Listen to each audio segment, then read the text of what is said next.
தமிழ் வரலாறு பகுதி 10. இன்று நாம் கடலில் மின்னலை தடுத்த சோழர்களின் கப்பல்கள் முதல் ஆங்கிலத்தில் உள்ள தமிழ் சொற்கள் வரை பார்ப்போம்.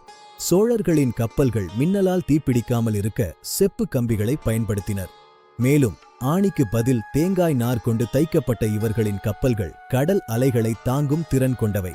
பாண்டியர்கள் உலகின் முத்து வணிகத்தை ஒட்டுமொத்தமாக கட்டுப்பாட்டில் வைத்திருந்தனர். இவர்களின் முத்துக்களுக்காக ரோமானியர்கள் தங்களது தங்கத்தையே வாரி வழங்கினர்.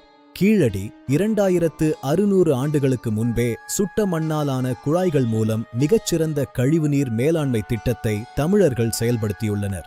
இது நவீன நகர திட்டமிடலுக்கு இணையானது. ஆங்கிலத்தில் உள்ள கேட்டாமரன், மேங்கோ, ஜிஞ்சர் போன்ற பல சொற்கள் தமிழ் மொழியிலிருந்து நேரடியாக பெறப்பட்டவை என்பது உங்களுக்கு தெரியுமா? இது தமிழின் உலகளாவிய செல்வாக்கு. பண்டைய தமிழர்களின் கணித அறிவு வியக்கத்தக்கது. ஒரு அங்குலத்தை பல லட்சம் கூறுகளாக பிரிக்கும் அணு போன்ற மிக நுண்ணிய அளவீடுகளை அவர்கள் பயன்படுத்தினர். 2000 ஆண்டுகளுக்கும் மேலாக இன்றும் துடிப்புடன் இருக்கும் உலகின் ஒரே செம்மொழி தமிழ். நமது பாரம்பரியத்தை உலகிற்கு எடுத்துரைப்போம். இந்த தகவல்கள் வியக்க வைத்தால் லைக் செய்து பகிருங்கள். நமது வரலாறு தொடரும். நன்றி.